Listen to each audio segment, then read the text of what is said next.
I don't think it's possible to put into words just how truly tragic and horrific the fall of Konrad Curze really is. Here was a being who could have been one of humanity's greatest champions, a Primarch gifted with the power to see the future and guide mankind away from darkness. Instead, he became one of the most feared and reviled figures in the entire galaxy, a monster who spread terror and death wherever he went. This is the story of how prophecy became curse, how a protector became a predator, and how the very gift meant to save lives instead drove its bearer to madness. The tale of Konrad Curze is one that haunts every corner of the Warhammer 40,000 universe, because it represents something far more terrifying than any alien invasion or demonic incursion. It's the story of what happens when someone with unlimited power loses all hope, when the burden of seeing the future becomes too much for even a demigod to bear. Curze wasn't corrupted by chaos like so many of his brothers.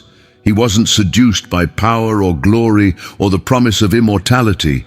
He simply looked into the darkness of what was to come and decided that if the galaxy was doomed to burn, he might as well be the one holding the torch. What makes Konrad Curze's story so particularly disturbing is that unlike many of the other traitor Primarchs, he never really tried to justify his actions with grand philosophies or noble causes. He didn't claim to be saving humanity or bringing about a better world.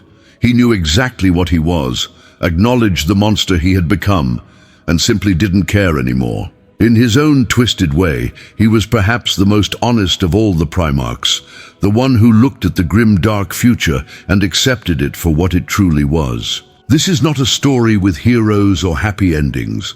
There are no moments of redemption, no last-minute saves, no triumph of good over evil. This is a story about a broken mind in a broken body created by a broken system, unleashed upon a galaxy that was already dying. It's a story that asks uncomfortable questions about whether we are the products of our environment or whether we have the power to rise above our circumstances. Most importantly, it's the story of a prophet who saw his own death and spent his entire life trying to prove himself right. The story begins in the deepest reaches of space, in laboratories hidden beneath the Emperor's palace on Terra. The master of mankind, that ancient and enigmatic figure who would come to rule over humanity's greatest empire, was working on what he believed would be his masterpiece. Using genetic engineering techniques that bordered on the divine and knowledge gathered from sources that were perhaps better left forgotten, he was creating 20 sons who would serve as the generals of his great crusade to reunite humanity. Each Primarch was designed to embody different aspects of warfare and leadership, crafted with specific roles in mind for the grand campaign that would see mankind reclaim its birthright among the stars. Some were meant to be diplomats and empire builders, others were designed to be unstoppable warriors or brilliant tacticians. And one, the eighth son, was created to be something altogether different and far more disturbing. Konrad Curze was designed to be the Emperor's weapon of last resort, the executioner who would strike fear into the hearts of those who would defy the imperial truth. He was given the gift of prescience, the ability to see potential futures and guide events toward the outcomes the Emperor desired. He was meant to be the darkness that would make others appreciate the light, the monster that would keep greater monsters at bay. But the Emperor, for all his wisdom and foresight, could not have predicted what would happen when his carefully crafted weapon was let loose upon a world that would break it before it even had a chance to be properly forged. The Primarchs were scattered across the galaxy when they were still infants, stolen away by the Chaos Gods in an act of spite and malice that would have consequences far beyond what even those ancient entities could have imagined. Each infant was hurled through the warp to a different world, and the environments they landed in would shape them in ways that would echo through history for 10,000 years. Some landed on worlds that would nurture their noble qualities and help them become the heroes they were meant to be. Others were not so fortunate. The infant who would become Konrad Curze crashed onto the world of Nostramo, and from the moment he drew his first breath on that accursed planet, his fate was sealed. Nostramo was a world trapped in eternal darkness, a planet where the sun had become nothing more than a dying ember that provided no warmth and precious little light. The only illumination came from the industrial fires that burned in the depths of the world's countless foundries and manufactorums, casting everything in a hellish red glow that seemed to leach the hope out of anyone who looked upon it. This was a world where civilization had collapsed into anarchy long ago, where the strong preyed upon the weak and justice was nothing more than a memory kept alive in the stories old people told to children who were too young to know better. The planet's ruling class had retreated into towering spires that reached up toward a sky they could no longer see, leaving the masses below to fend for themselves in a maze of crumbling undercity tunnels and forgotten industrial zones. Crime was not just tolerated on Nostramo, it was the foundation upon which society was built. Murder, theft, extortion, and worse were not just common occurrences, but accepted parts of daily life. The few remaining law enforcement agencies had long since been bought and paid for by the various criminal syndicates that controlled different sections of the planet. Judges could be bribed, witnesses could be silenced, and justice could be purchased by whoever had the most credits to throw around. Into this nightmare world fell a baby who was destined to become either its savior or its destroyer. The infant Primarch landed in the worst possible place he could have, in the deepest and darkest corners of Nostramo's undercity, where even the criminals feared to tread. This was a place where humanity had been stripped down to its most basic and brutal instincts, where survival meant becoming something that could barely be called human anymore. But Konrad Curze was not human, not really. He was something far more and far less than that. A being created to be perfect, but shaped by the most imperfect circumstances imaginable. As he grew from infant to child to adolescent in the darkness of Nostramo's depths, something fundamental broke inside his mind. The gift of foresight that was meant to guide humanity toward a brighter future instead showed him only darkness, violence, and death. The visions began when he was still very young. Flashes of possible futures that played out behind his eyes like scenes from the most twisted horror stories ever conceived. He saw murder and betrayal. He saw cities burning and populations screaming. He saw the death of hope and the triumph of despair. Most terrifyingly of all, he began to see his own future, his own choices, his own inevitable damnation played out in excruciating detail. As Curze grew older and stronger, the visions became more frequent and more vivid. He would wake up screaming from dreams of futures that had not yet come to pass, his superhuman mind overwhelmed by the sheer weight of terrible knowledge. He saw the Horus Heresy before it happened, saw his own brothers turning against their father, saw the Imperium tearing itself apart in a civil war that would last for years and cost billions of lives. But perhaps most damning of all, he saw what he himself would become. He saw the monster he was destined to turn into, the atrocities he would commit, the fear and hatred he would inspire. He saw his own death played out in perfect detail, knew exactly when and how and why it would happen, and instead of using this knowledge to change his fate, instead of fighting against the darkness he saw coming, he simply accepted it as inevitable. This acceptance of his own damnation was perhaps the most tragic aspect of Konrad Curze's story. Here was a being with the power to see the future, who could have used that gift to guide himself and others toward better outcomes. Instead, he became trapped in a cycle of self-fulfilling prophecy, where his visions of darkness led him to make choices that ensured that darkness would come to pass. Growing up in the undercity of Nostramo, Curze learned that survival meant being willing to do things that would horrify normal people. He learned that fear was a more effective tool than love, that violence was more reliable than diplomacy, that people were fundamentally selfish and cruel and could only be controlled through terror.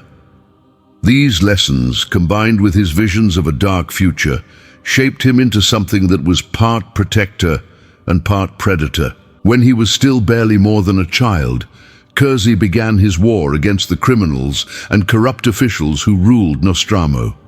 But this was not the noble campaign of a righteous hero seeking to bring justice to the oppressed. This was something far more disturbing and complex, a crusade waged by someone who had already seen how it would end and didn't care about the cost. Curze's methods were brutal beyond description. He didn't simply arrest criminals or expose corrupt officials. He hunted them down like animals, stalking them through the darkness of the Undercity before falling upon them with a savagery that was both terrifying and calculated. He would skin his victims alive and hang their bodies from the highest towers as a warning to others. He would leave messages written in blood, promises of what would happen to anyone who dared to continue their criminal activities. The effect was immediate and dramatic. Crime rates plummeted as criminals either fled the planet or simply stopped their activities out of sheer terror. The corrupt officials who had grown fat on bribes and kickbacks suddenly found themselves looking over their shoulders, jumping at shadows, afraid to leave their homes. For the first time in generations, ordinary citizens could walk the streets without fear of being robbed, murdered, or worse. But the peace that Curze brought to Nostramo was not the peace of justice or righteousness. It was the peace of fear, the silence of the graveyard, the quiet that comes when everyone is too terrified to make a sound. He had not solved the underlying problems that plagued his world. He had simply made people too afraid to act on their worst impulses. And in doing so, he had planted the seeds of his own legend and his own damnation. As word of Curze's activities spread, he began to attract followers. These were not noble individuals inspired by his vision of justice, but broken people who were drawn to his power and his willingness to use violence to solve problems.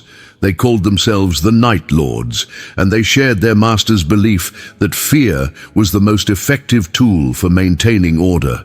The Night Lords who gathered around Curze were not idealists or freedom fighters. They were predators who had found a leader who could give them permission to indulge their darkest impulses while convincing themselves they were serving a greater good. They learned Curze's methods of psychological warfare, his techniques for inspiring terror, his complete disregard for conventional notions of mercy or restraint. Under Curze's leadership, the Night Lords became something new and terrible. A force that could bring order to the most chaotic situations, but only through methods that were themselves chaotic and brutal. They were judge, jury, and executioner all rolled into one, dispensing their own twisted version of justice with no oversight or accountability. The transformation of Nostramo from a world of criminals into a world of fearful order did not go unnoticed. The planet's productivity increased dramatically as people focused on their work instead of plotting against each other. Trade routes that had been abandoned due to piracy were reopened. The industrial output that the planet was known for reached levels that had not been seen for centuries. But this success came at a terrible cost. The population lived in constant fear, never knowing when they might say or do something that would bring the Night Haunter down upon them. Children grew up in a world where the boogeyman was real and walked among them. Parents told their children stories about Konrad Curze, not to entertain them, but to terrify them into obedience. The society that emerged on Nostramo under Curze's rule was one where outward compliance masked inner resentment and fear. People followed the rules not because they believed in them, but because they were afraid of what would happen if they didn't. Justice became synonymous with terror, and law and order became indistinguishable from oppression. This was the world that the Emperor found when he finally arrived on Nostramo to claim his lost son. The master of mankind had been searching the galaxy for his scattered children, and when he located the 8th Primarch, he found a world that was both perfectly ordered and completely broken. Here was proof that his son had inherited his gifts and used them to achieve remarkable results, but the methods employed were so brutal and disturbing that even the Emperor, who was no stranger to necessary violence, was taken aback. The meeting between the Emperor and Konrad Curze was unlike any of the other reunions between the Master of Mankind and his lost sons. There was no joyful celebration, no immediate bond of understanding and affection. Instead, there was a careful dance of mutual assessment, as both beings tried to determine what the other was capable of and what they might be willing to do. Curze, for his part, had seen this meeting in his visions countless times. He knew that his father would come for him, knew what would be said and what would be left unsaid, knew how this encounter would shape everything that came after. But knowing the future and being able to change it were two very different things, and Curze had long since given up any hope of altering his destiny. The Emperor saw in his eighth son both great potential and great danger.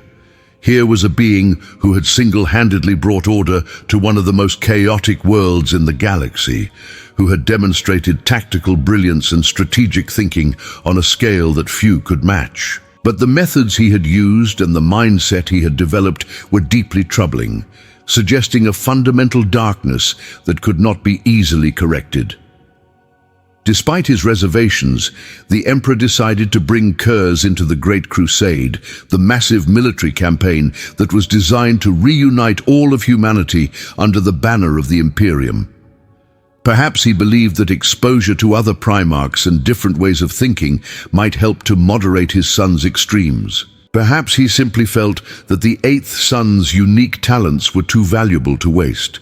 Or perhaps he already knew, with his own gift of foresight, how this story would end, and was simply playing his part in a tragedy that was already written.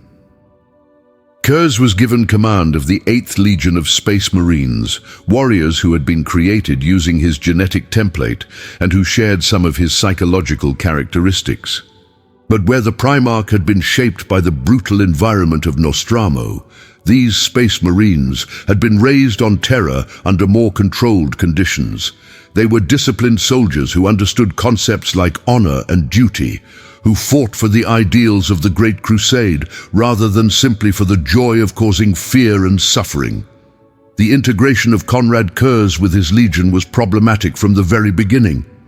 The Space Marines found their Primarch to be distant and disturbing, a leader who seemed more interested in psychological warfare than in the noble goals of the Crusade. Curze, meanwhile, saw his sons as naive and idealistic, warriors who had been sheltered from the harsh realities of existence and who would need to be educated in the proper methods of maintaining order. This education took the form of a gradual corruption of the Legion's values and methods.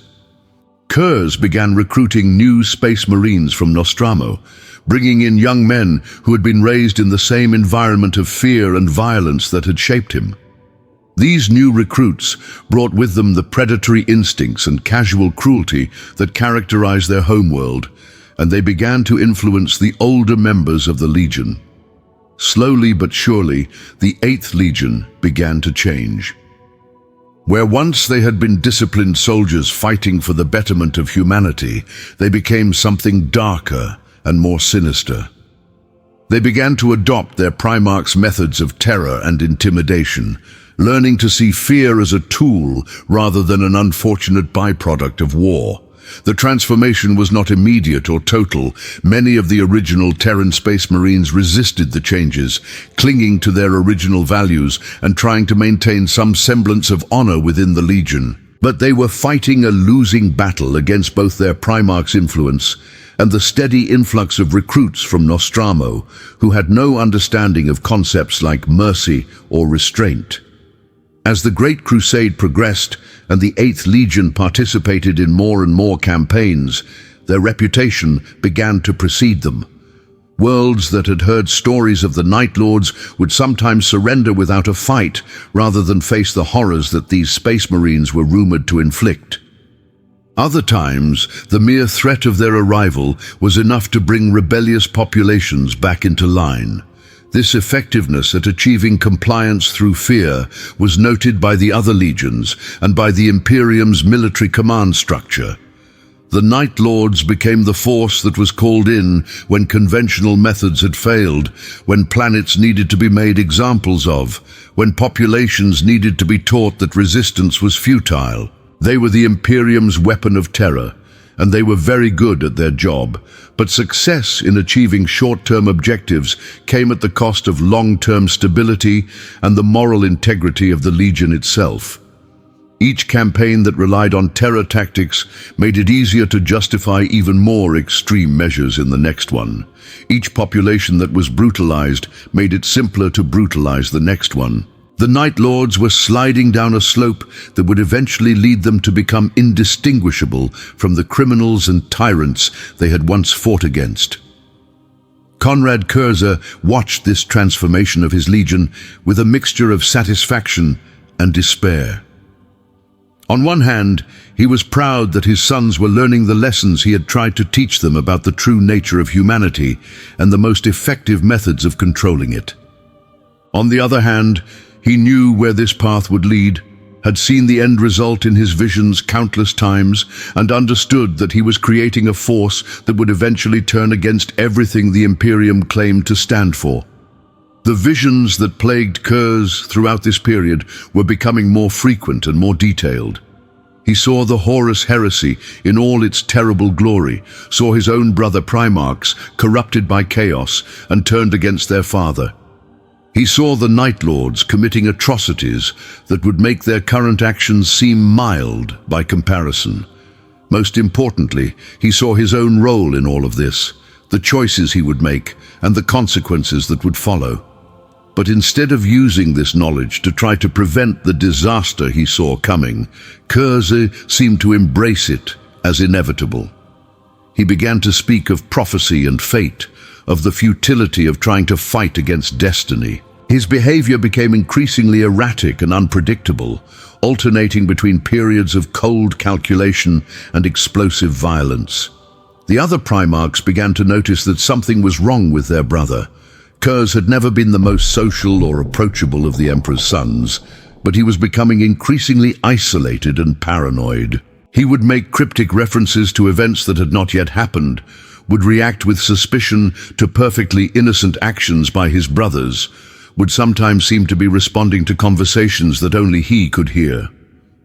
When confronted about his behavior, Curze would sometimes try to explain his visions, describing in vivid detail the horrors that were coming and the role that each of his brothers would play in the catastrophe. But his warnings were dismissed as the ravings of a disturbed mind, and his attempts to share his burden of knowledge only served to further isolate him from the family he had never really been part of. The relationship between Curze and the Emperor also continued to deteriorate during this period.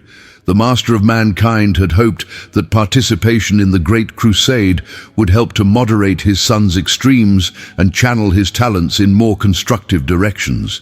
Instead, he watched as the 8th Primarch became increasingly unstable, and his legion became more and more like the criminal organizations they had once fought against.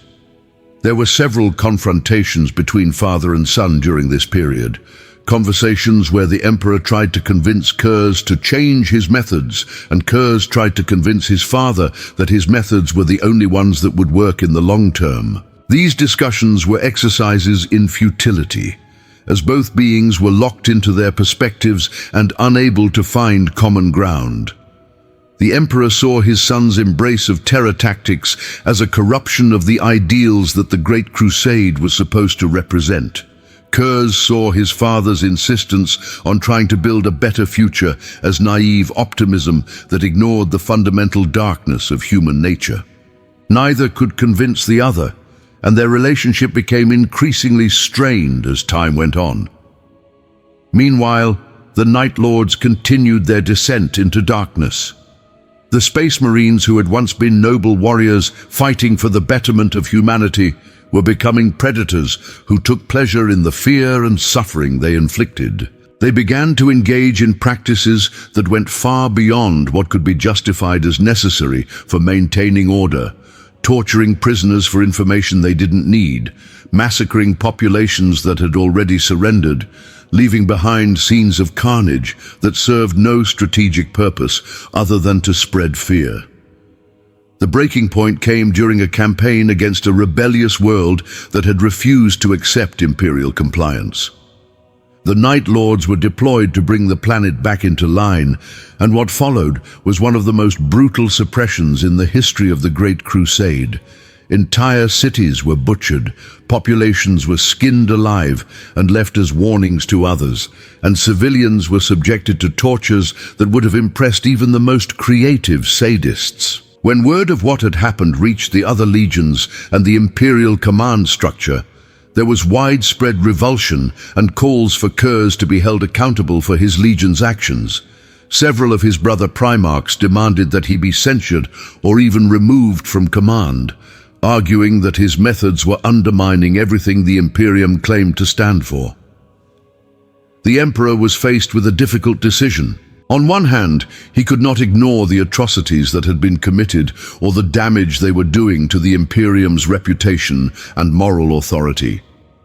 On the other hand, Curze and his legion were effective at achieving their objectives, and their reputation for brutality was actually serving as a deterrent to other potentially rebellious worlds. In the end, the Emperor chose to take a middle path that satisfied no one and solved nothing. He censured Curze publicly, but allowed him to remain in command of the Night Lords. He issued new guidelines for acceptable conduct during compliance actions, but provided no meaningful oversight to ensure they were followed. Most importantly, he failed to address the underlying issues that were driving his son's behavior, or to provide any alternative outlet for the 8th Primarch's dark gifts. This half-hearted response only served to reinforce Curze's belief that his father was either unable or unwilling to face the harsh realities of what it would take to maintain order in the galaxy. If the Emperor truly disapproved of his methods, why didn't he remove him from command? If the Imperium truly stood for justice and mercy, why did it continue to rely on the Night Lords to handle its most difficult problems? From Curze's perspective, the censure was nothing more than hypocrisy, a public gesture designed to maintain the fiction that the Imperium was somehow morally superior to its enemies. In reality, the Emperor and his other sons were willing to use the Night Lords when it was convenient and condemn them when it was politically expedient. They wanted the benefits of terror tactics without accepting responsibility for the methods required to implement them. This perceived betrayal by his father and brothers drove Curze even further into isolation and paranoia. He began to see enemies everywhere, became convinced that he was being set up as a scapegoat for the Imperium's sins. His visions of the future became even more vivid and disturbing, showing him not just the coming heresy, but his own role in it and the terrible price he would pay for his choices. The final break between Curze and the Imperium came when he learned of the plans being made by his brother Horus. The War Master, who had been chosen by the Emperor to lead the Great Crusade in his absence, had been corrupted by chaos and was planning a rebellion that would tear the Imperium apart. Other Primarchs were being recruited to join this rebellion, and Curze found himself being approached by representatives of the traitor cause. But Curze's decision to join the Heresy was not based on any belief in Horus's cause or any hope for a better future under chaos. He joined because his visions had shown him that this was what would happen, and he had long since given up any hope of changing his fate. If he was destined to be a traitor, then he would be the best traitor he could be. If he was fated to damn his legion and himself, then he would do so with full knowledge of the consequences. The transformation of the Night Lords from a loyalist Space Marine Legion into a Chaos warband was not a dramatic conversion, but rather the culmination of a process that had been going on for decades. The Space Marines who had been recruited from Nostramo had never really understood or accepted Imperial ideals in the first place. The Terran veterans who might have resisted the change had either been corrupted by years of terror campaigns or had been quietly eliminated by their more ruthless battle brothers. When the heresy began and the Night Lords declared their allegiance to Horus, they did so not out of any ideological conviction, but simply because it gave them permission to indulge their worst impulses without pretense or restraint. They were no longer required to maintain even the fiction of fighting for humanity's betterment. They could simply be what they had always been underneath the veneer of imperial service, predators who took pleasure in the fear and suffering of others. The Night Lords' participation in the Horus heresy was marked by the same brutal tactics they had employed during the Great Crusade, but now without any restraint or oversight. They became raiders and terrorists, striking at civilian targets and imperial supply lines, spreading fear and chaos wherever they went. They were not trying to win the war in any conventional sense, but rather to break the morale and will of their enemies. Curze himself seemed to take a perverse pleasure in fulfilling the role of traitor that his visions had shown him. He embraced the title of Night Haunter that his enemies gave him, reveled in the fear and hatred that his name inspired. He began to see himself as an agent of justice in a galaxy that had abandoned all pretense of morality, a dark mirror that reflected the true nature of the Imperium and its leaders. But even as he played his part in the great tragedy of the heresy, Curze never stopped seeing the visions of his own future. He knew how the war would end, knew that Horus would be defeated, and the traitor legions would be driven into the eye of terror. Most importantly, he knew exactly how and when he would die, and by whose hand his end would come. This knowledge of his own fate became an obsession for Curze during the later stages of the heresy. He began to speak frequently about his coming death, describing it in vivid detail to anyone who would listen. He seemed almost eager for it to arrive, as if death was the only escape from the burden of knowing too much about the future. The other traitor primarchs found Curze's fatalism disturbing and unhelpful. They were fighting a war they believed they could win, trying to build a new order that would replace the Emperor's failed vision. Curze's constant predictions of doom and his apparent acceptance of defeat undermined morale and made it difficult to maintain unity among the rebel forces. As the heresy dragged on, and it became increasingly clear that the loyalists would eventually prevail, many of the traitor legions began to fragment and pursue their own agendas. The Night Lords were among the first to abandon any pretense of coordinated resistance, breaking up into smaller warbands that pursued their own goals of raiding and terror. Curze found himself increasingly isolated even among his own sons. Many of the Night Lords had grown tired of their Primarch's obsession with prophecy and death, preferring to focus on the immediate pleasures of violence and destruction rather than dwelling on distant futures. Others began to question whether following a leader who was actively planning for his own death was the best strategy for their long-term survival. The final years of Curze's life were marked by a gradual disintegration of everything he had built. His legions scattered across the galaxy, his authority was ignored or openly challenged, and his visions of the future became so overwhelming that he could barely function in the present. He retreated to remote worlds where he could brood on his fate and plan for the confrontation he knew was coming. Throughout this period, Curze was being hunted by agents of the Imperium who were determined to bring him to justice for his crimes during the heresy. Assassins were sent after him, fleets were dispatched to track him down, and entire Space Marine chapters were tasked with his capture or elimination. But Curze's gift of foresight allowed him to stay one step ahead of his pursuers, always knowing where they would strike and how to avoid them. This game of cat and mouse continued for years, with Curze leading his hunters on a chase across the galaxy, while he waited for the moment his visions had shown him would mark his end. He seemed to take a perverse pleasure in outwitting the forces sent against him, leaving behind taunting messages and cryptic clues that mocked their inability to capture him. But Curze was not simply running from his fate. He was orchestrating it, carefully manipulating events to ensure that his death would occur exactly as his visions had shown him. Every choice he made, every place he went, every action he took was designed to bring him closer to the confrontation that would end his life. The end finally came on the world of Tsagualsa, a dead planet at the edge of Imperial space, where Curze had established his final stronghold.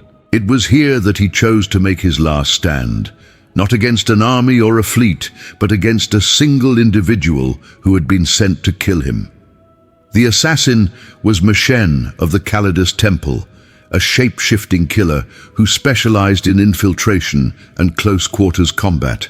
Curze had seen this moment countless times in his visions, knew exactly how it would play out, and could have easily avoided it or prepared defenses that would have made success impossible. Instead, he chose to let events unfold exactly as he had foreseen them, even going so far as to dismiss his guards and ensure that he would be alone when the assassin struck. The confrontation between Curze and Mishen was brief and brutal. The Primarch, for all his superhuman abilities and precognitive gifts, made no effort to defend himself effectively. He fought just hard enough to maintain the illusion of resistance, but his heart was not in the battle. He wanted to die, had been planning for this moment for decades, and finally saw it as his chance to escape the burden of his terrible gift. When Mishen's blade finally found its mark, and Curze felt his life beginning to ebb away, his final words were not a curse or a plea for mercy, but a vindication of everything he had believed about the nature of justice and the futility of trying to build a better world. He had proven, through his own death, that violence and terror were the only constants in a galaxy that pretended to value higher ideals. The death of Konrad Curze marked the end of one of the most tragic figures in the entire Warhammer 40,000 universe. Here was a being who had been given the power to see the future and guide humanity toward a better fate, but who had been broken by the weight of that knowledge and the harsh realities of the world he had been born into. His story serves as a dark mirror to the other Primarchs, showing what happens when hope dies and prophecy becomes curse. In the millennia that followed his death, Curze's legacy lived on through the scattered warbands of Night Lords who continued to spread terror across the galaxy. They remembered their Primarch not as a failure or a traitor, but as a prophet who had seen the truth about the universe and had the courage to embrace it. To them, he was proof that the galaxy was fundamentally dark, and that anyone who tried to bring light to it was either naive or lying. The story of Konrad Curze remains one of the most disturbing and thought-provoking tales in all of Warhammer 40,000 because it asks questions that have no easy answers. Was he a victim of circumstances beyond his control, or was he responsible for the choices he made? Could he have used his gift of foresight to create a better future, or was he right to believe that the darkness he saw was inevitable? Was his embrace of terror and violence a corruption of his noble nature, or was it simply an honest acknowledgement of what was necessary to maintain order in a chaotic universe? These questions become even more complex when we consider the nature of prophecy itself in the Warhammer 40,000 universe. Curze's visions were not simply possible futures, but seemed to be fixed points in time that could not be changed. This raises the disturbing possibility that free will itself might be an illusion, that the characters in this dark future are simply playing out roles that have already been written for them by forces beyond their understanding. If Curze was right about the inevitability of his fate, then his story becomes not just a tragedy, but a cosmic horror, a tale about beings who believe they are making choices while actually being puppets dancing to the tune of uncaring gods. The idea that even a Primarch, a being with godlike powers and the ability to see the future, could be helpless to change his destiny is perhaps the most terrifying aspect of his entire story.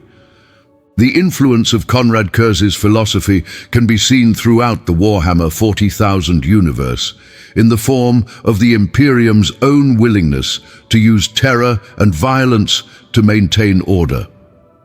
The very organization that condemned him for his methods has adopted many of those same methods in the millennia since his death. The Inquisition operates through fear and intimidation.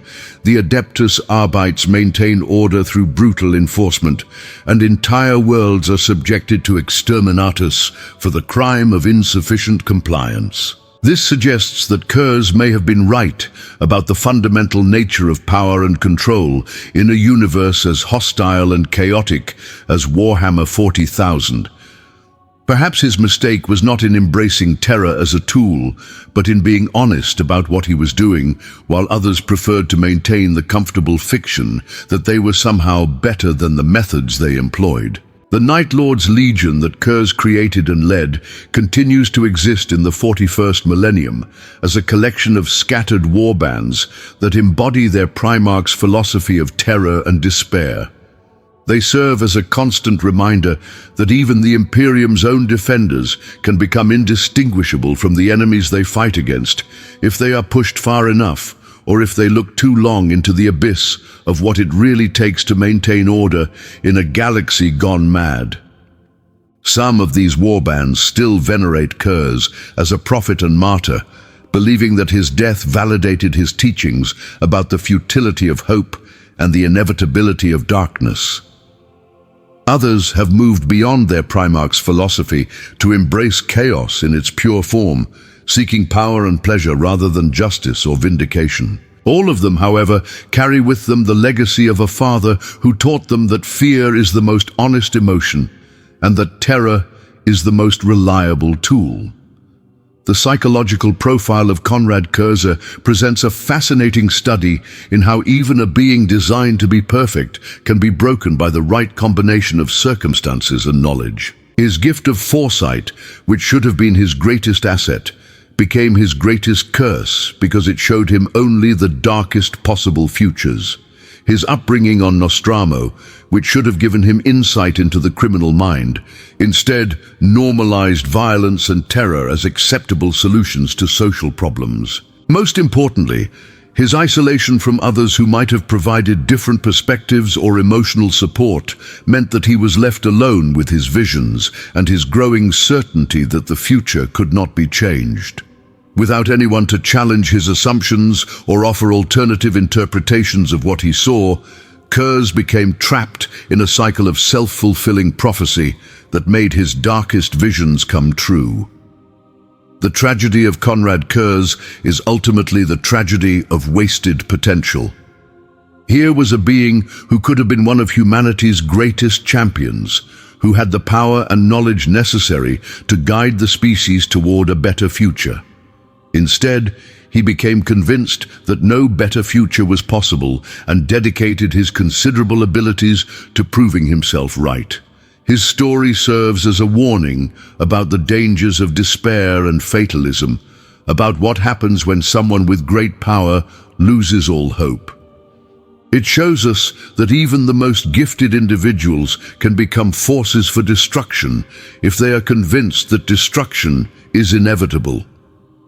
Most disturbingly of all, it suggests that sometimes the very act of trying to prevent a dark future can be what brings that future about. In the end, Konrad Curze got exactly what he had foreseen and what he had spent his entire life working toward: a death that validated his philosophy and proved his point about the nature of justice in a dark universe.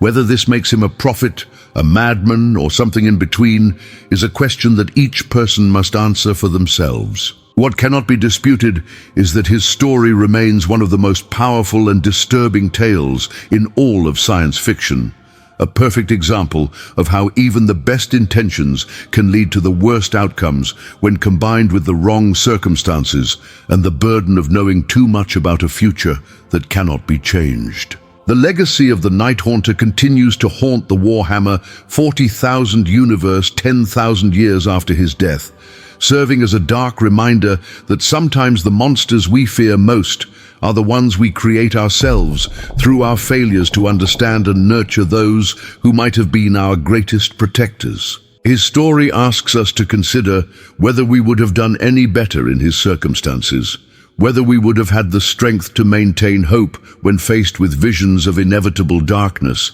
and whether the choices we make in the face of destiny are really choices at all.